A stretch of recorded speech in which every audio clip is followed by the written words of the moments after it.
5 exercise उसी को continue करते हैं आज हम। इसके तुम्हें 19 तक सम दिए थे मैंने करने के लिए, ठीक है। तो अब 20th सम देखो हमारे पास क्या है।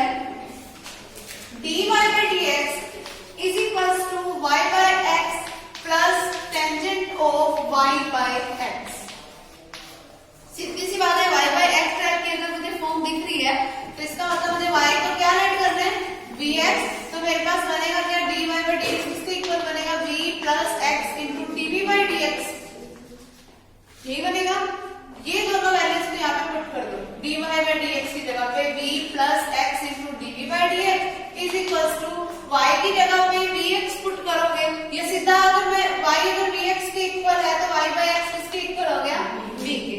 तो मैं y by x की जगह पे डायरेक्ट v पुट कर दिया प्लस टेंजेंट ऑफ v। ये v उधर जाके माइनस आएगा तो v से v कैंसिल, ठीक। तो बना क्या मेरे पास x into dv by dx is equal to tangent of v। अब v वाले इकट्ठे कर लो, x वाले इकट्ठे कर लो, क्या बनेगा dv डिवाइडेड बाय में टेंजेंट v। टेंजेंट का मतलब क्या होता है, sin v bye cos v is equal to dx by x। ये बन गया। अब integrating both side, integrating both side किया, नीचे फंक्शन ऊपर उसका प्रॉपर डेरिवेटिव पड़ा है, it means log mod of sin v is equal to log mod of x plus log of c। आगे बात समझ। फिर log mod of sin v is equal to log n plus log n का formula log mn log mod of cx आ जाएगा। फिर log हटाना है, दोनों तरफ एक्सपोनेंशियल अप्लाई करूंगी, क्या बनेगा sin v is equal to cx। फिर मुझे कोई वैल्यू नहीं दे रखी तो ये मेरा रिजल्ट हो जाएगा। y की अब की जगह पे एंड में वो पुट कर दो y by x, ठीक है। समझ आ गई बात। अब देखो हमारे पास जो नेक्स्ट सम है। अच्छा एक चीज और भी सुन लो ऐसे कि ना, ये तो तुम्हारा आंसर से मैच कर गया इज इक्वल टू cx। अगर कई बार ऐसा दिया हुआ हो ना तो तब भी कंफ्यूज मत होना, तब भी तुम्हारा राइट आंसर ही है। क्यों, क्योंकि अगर मैं यहाँ पर ये जो तुम्हारे पास c है, अगर मैं उधर लेके जाऊंगी तो ये 1/c बनेगा कुछ। 1/c का मतलब मैं डायरेक्ट कोई k भी तो लिख सकती हूँ, वो भी तो कोई कांस्टेंट क्वांटिटी होएगी, ठीक है। तो कभी ऐसा भी दिया हो तब भी कंफ्यूज मत होना, तब भी वो तुम्हारा राइट आंसर ही होगा। ओके। अब अगला देखो, अगला भी बिल्कुल सेम है। 21st some y by x को तुमने क्या लिखना है, v लिखना है, बिल्कुल सेम यही सम है उससे अगला। 22nd सम देखो भाई क्या है मेरे पास, x into sine of y by x into dy by dx is equal to y into sine of y by x minus में x। इकट्ठे करो इसको, dy by dx is equal to y into sine of y by x minus में पड़ा है x, और ये quantity इधर मल्टीप्लाई में इधर आएगी तो डिवाइड में, तो क्या बन गया x into sine of y by x। इतना हो गया। देखना हर जगह पे y by x टाइप की फॉर्म बन रही है, तो अगर तुम यहाँ पे इसको y by x टाइप की फॉर्म बनाना चाहो तो बना लो, नहीं बनाना चाहो तो सीधा y की जगह पे vx पे पुट कर लो, जैसा तुम्हारा दिल करे वैसे कर देना, ठीक है। y की जगह पे vx पुट करेंगे, यहाँ पे क्या बनेगा v plus x into dv by dx is equal to इस y की जगह पे vx इंटू में साइन ऑफ, यहाँ क्या बनेगा v माइनस में पड़ा है x डिवाइडेड बाय में x साइन v। फिर v plus x into dv by dx is equal to, इनकी अगर मैं सेपरेट डिवीजन करूंगी vx साइन v डिवाइडेड बाय में x साइन v, x से x कैंसिल, साइन v से साइन v कैंसिल, क्या बच गया v। माइनस में क्या पड़ा है x बाय में x आएगा तो ये क्या बन गया 1 बाय साइन v, क्लियर। फिर ये v उधर आके माइनस आएगा तो v से v कैंसिल, क्या बच गया साइन v इधर आके ऊपर चला जाएगा, sine v dv is equal to minus का dx बाय x। अब integrating both side, integrating both side की साइन का इंटीग्रेशन क्या होता है, माइनस का cos v is equal to minus का log mod ऑफ x फिर मैं अगर माइनस कॉमन लेना चाहती हूँ तो मैं कॉमन लेने के लिए मैंने कर दिया माइनस का log c, क्योंकि कांस्टेंट की पॉजिटिव नेगेटिव किसी से मर्जी मल्टीप्लाई करवा दो वो तो कांस्टेंट का कांस्टेंट ही रहेगा, क्योंकि माइनस खुद भी क्या है एक कांस्टेंट क्वांटिटी। अब अगर मैं इधर से माइनस कॉमन ले लूं तो ये क्या हो गया प्लस का, माइनस से माइनस कैंसिल, ठीक है। तो ये मेरे पास बन गया that cos v is equal to log mod of c, ठीक है। ये हमारा रिजल्ट हो जाएगा। अगर log की फॉर्म में आंसर ना दे रखो तो c ले लो, बस तुम्हारी मर्जी है यहाँ पे c लेना है या तुम्हें log की फॉर्म लेनी है, क्लियर। नेक्स्ट सम देखो 23rd,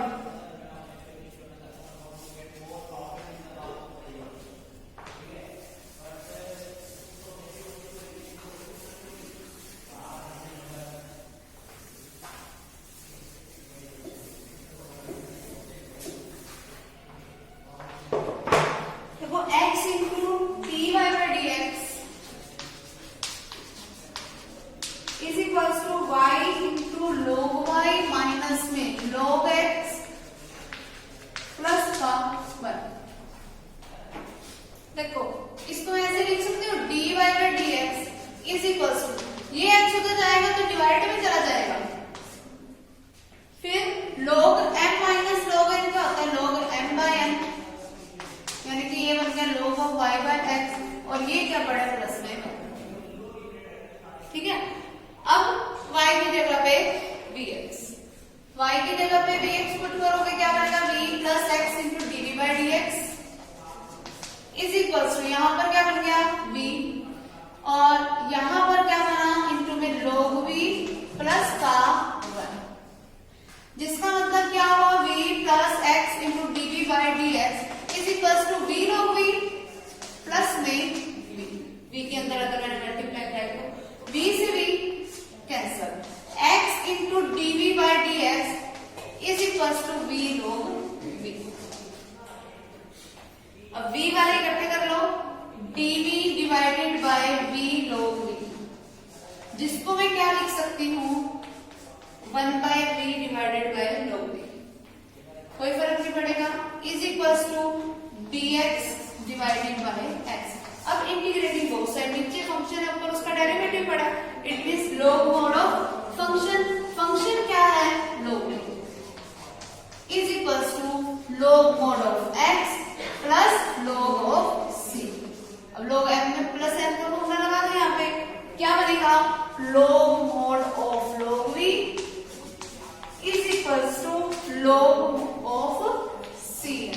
अब log बाहर वाले log को खत्म करना है, एक्सपोनेंशियल अप्लाई करना पड़ेगा, सिर्फ ये वाला log खत्म होगा ये वाला नहीं होगा, क्योंकि इस वाले log का एंगल है ये एंगल तो एज इट इज ही आएगा, यानी कि log v जिसका मतलब क्या होता है y बाई x, वो मेरे पास क्या बन गया cx, ठीक है। तो ये इसका रिजल्ट हो जाएगा। अगर इसको भी इस वाले log को भी खत्म करना चाहो तो फिर से एक्सपोनेंशियल अप्लाई करोगे तो ये मेरे पास क्या बनेगा y by x is equal to e raise to the power cx। तो ऐसे करोगे अगर खत्म करना चाहो, जैसा रिजल्ट बना के दे रहा हूं, ठीक है। अदरवाइज यहां तक भी सही है, क्लियर बना रखे क्या हमने, हाँ बना रखे एक्सपोनेंशियल लेके, तो ये बन गया y is equal to x into e raise to the power cx, ठीक। फिर नेक्स्ट 24th और 25th में से कौन सा करवाऊं भाई, बड़ा है दिख रही है स्टेटमेंट इसलिए,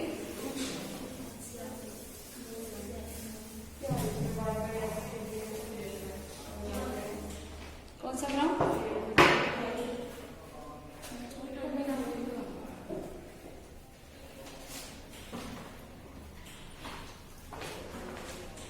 देखो 25th से देखोगे x into cos of y by x plus y into sine of y by x, और इस पूरे के इंटू में है मेरे पास y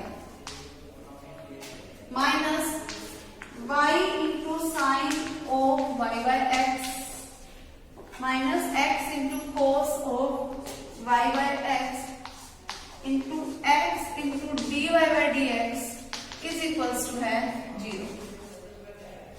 अब देखो अगर ये वाली सारी क्वांटिटी, देखो एक पूरी क्वांटिटी ये है, एक पूरी क्वांटिटी ये है जो कि 0 के इक्वल पड़ी है। अगर इस पूरी क्वांटिटी को मैं उस तरफ लेके जाऊंगी तो ये क्वांटिटी उधर जाके प्लस की हो जाएगी। इतनी बात समझ आई? ठीक है। अब ये वाला x तो इधर मल्टीप्लाई में पड़ा है, इधर आएगा तो डिवाइड में। ये मेरे पास बना है x into cos of y by x plus y into sine of y by x, ठीक है। और इसके इंटू में आ गया y by x is equals to y into sine of y by x minus x into cos of y by x into में dy by dx। ठीक। अब फिर वही चीज y की जगह में मैं क्या पुट करूंगी? dx। vx पुट किया तो x cos v plus vx sin v, ये हो गया इंटू में v। इसमें से x भी कॉमन आ रहा है दोनों में से, तो वो मैंने कॉमन लिया इज इक्वल्स टू, यहां से क्या बना? y की जगह पे vx आएगा, vx sin v minus x cos v और इस पूरे के इंटू में dy बाय dx, जिसका मतलब क्या होता है v plus x into dv by dx। यहां से भी x कॉमन आ रहा है, वो मैंने कॉमन ले लिया, x से x कैंसिल। ये जो क्वांटिटी इधर मल्टीप्लाई में पड़ी है इधर आएगी तो डिवाइड में, तो cos v plus v sin v और इसके पूरे के इंटू में पड़ा है v के डिवाइड में क्या आ गया? v sin v माइनस में cos v, ये हो गया? हो गया इतना? अब अगर मैं इस v की अंदर मल्टीप्लाई कराऊं तो यहाँ तो v स्क्वायर हो गया और यहाँ बन गया। अब ब्रैकेट लगाने की मेरे को कोई जरूरत नहीं, मल्टीप्लाई करवानी थी वो मैंने करवा दी। ठीक। अब इज इक्वल्स टू में क्या पड़ा है? v plus x into dv by dx। अब ये वाला v इधर आके क्या हो जाएगा? माइनस, क्या बन गया? v cos v plus v square sin v divided by v sin v minus cos v minus में v is equals to x into dv by dx। LCM लोगे क्या आएगा इसका LCM? v sin v minus में cos v, ठीक है। LCM लोगे तो ये वाली टर्म तो as it is v cos v plus v square sin v। अब माइनस में देखो क्या आएगा? v की मल्टीप्लीकेशन इस सारी क्वांटिटी के साथ, v की v sin v से करवाओगे मल्टीप्लीकेशन, माइनस में क्या बन गया? v square sin v। फिर माइनस की v की माइनस के cos v के साथ मल्टीप्लीकेशन, प्लस का v cos v, इतना बन गया। अब v स्क्वायर sin v से v square sin v cancel is equals to में क्या पड़ा? x into dv by dx। बचा क्या मेरे पास? v cos v plus v cos v, जिसका मतलब क्या हुआ? 2v cos v और उसके डिवाइड में पड़ा है v sin v minus cos v, ठीक है। इज इक्वल्स टू में क्या है? x into dv by dx। अब v वाले एक तरफ करो, x वाले एक तरफ, ये सारा ऊपर चला जाएगा उधर, यहां से क्या बनेगा? dx डिवाइडेड बाय x, 2 यही रहने दो, क्या करोगे उधर ले जाओगे, ठीक है। 2 इंटू dx बाय x, इसको उधर ले जाओ, v sin v माइनस में cos v डिवाइडेड बाय में पड़ा है मेरे पास v cos v और इंटू में dv। 2 log mod of x, इसका इंटीग्रेशन किया था, इसका मैंने इंटीग्रेशन कर लिया, इसका मैंने भी करना है, is equals to integration of, अगर मैं इनकी सेपरेट डिवीजन करूं, v sin v divided by में v cos v, v से v cancel, sin v bye cos v dv minus cos v से cos v cancel, integration of 1 by v dv, ठीक है। 2 log mod of x, जिसका मतलब क्या हुआ? log of x square is equals to, नीचे function ऊपर उसका डेरिवेटिव बन जाएगा लेकिन माइनस चाहिए सारा, लगा दिया मैंने माइनस, क्या आ गया माइनस का log mod ऑफ cos, जिसका मतलब क्या होता है माइनस को अगर मैं अंदर इसकी पावर पे लेके गई तो ये क्या बन जाएगा 1/cos का मतलब सीकेंट, क्योंकि माइनस को cos की पावर में लेके जाऊंगी तो वो क्या बन जाएगा सीकेंट।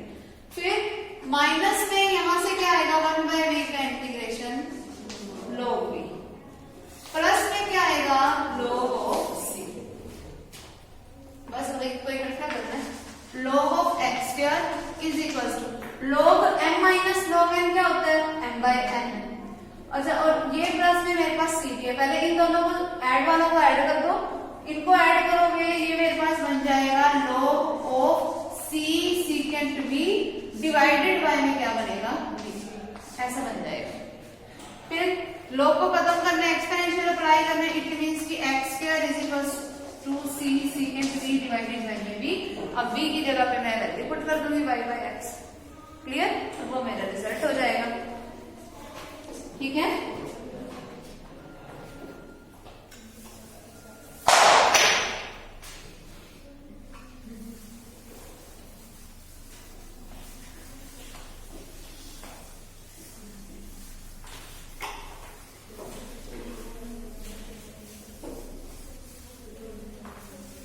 कौन सा रहेगा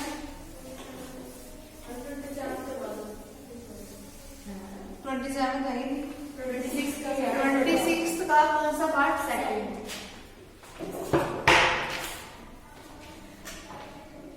देखो 26 का second, x into e raise to the power y by x minus y plus x into dy by dx is equal to 0 है, और y ऑफ e जो है वो 0 के इक्वल है, ठीक है। Last sum of this chapter, देखो क्या बनेगा मेरे पास x into dy by dx is equal to y उधर जाके प्लस हो जाएगा, ये उधर जाके माइनस, x को डिवाइड में लेके जाओगे इसके भी डिवाइड में आ जाएगा, इसके भी डिवाइड में आ जाएगा, और इस x से x कैंसिल, खत्म, इतना बच गया मेरे पास। अब मेरे पास सिर्फ ये टर्म बच गई।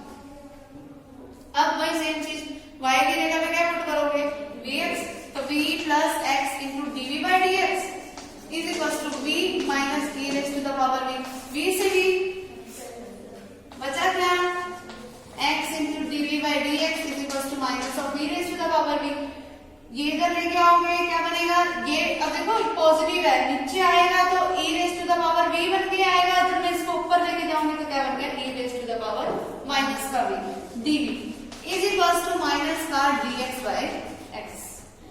Integrating both side, integrating both side किया, e की पावर माइनस v का इंटीग्रेशन क्या आया e की power minus v divided by में माइनस का 1, माइनस का 1 आएगा, ये मैं ऊपर लगा रहा हूँ, नीचे लगाने के लिए एक ही बात है, इज इक्वल टू माइनस का log mod ऑफ x, फिर माइनस साइन ले लेती हूँ ताकि मैं इस माइनस से कैंसिल आउट करूं, माइनस का log of c, minus common ले लिया, ये हो गया मेरे पास माइनस से माइनस कैंसिल। अब पुट क्या करना है मुझे, सिर्फ v की जगह पे y बाय x पुट कर दो, ठीक है, y बाय x पुट कर दिया, और यहां पर ये फॉर्म कैसी है log ऑफ c x, जो कि किसके इक्वल है e की पावर माइनस का y बाय x। अब देखो मुझे दे क्या रखा है कि जब x की वैल्यू e है तो y की वैल्यू क्या है 0, x की वैल्यू जब e है तो मेरे पास y की वैल्यू 0 है, फिर तुम ना इसको अगर यहाँ पे e पुट करोगे तो ये c गड़बड़ बन जाएगा इससे, तो ऐसे करो इस log x को एज इट इज रहने दो, c को एज इट इज रहने दो, कि मैंने कोई log ऑफ c लेने की बजाय सिंपल c ले लिया, ताकि मेरे पास यहाँ पे bracket of log of e बन जाए, ठीक है। अब यहाँ पे पुट करो e raise to the power y की जगह पे 0, तो 0 डिवाइडेड बाय में क्या आएगा e, 0 डिवाइड बाय समथिंग कुछ मर्जी हो 0 ही आएगा, ठीक है, is equals to log of x की जगह पे क्या आ गया e, प्लस में क्या पड़ा है c, किसी भी टर्म की पावर 0 वैल्यू क्या होती है 1, is equals to log e की वैल्यू 1 प्लस में c की वैल्यू 0, c की वैल्यू जो 0 आई यहाँ पर पुट कर दो, ये मेरा क्या हो जाएगा रिजल्ट। क्लियर? तो ये चैप्टर हमारा कंप्लीट हो गया। अब नेक्स्ट टाइम हम चैप्टर शुरू करेंगे अबाउट वेक्टर्स, ठीक है?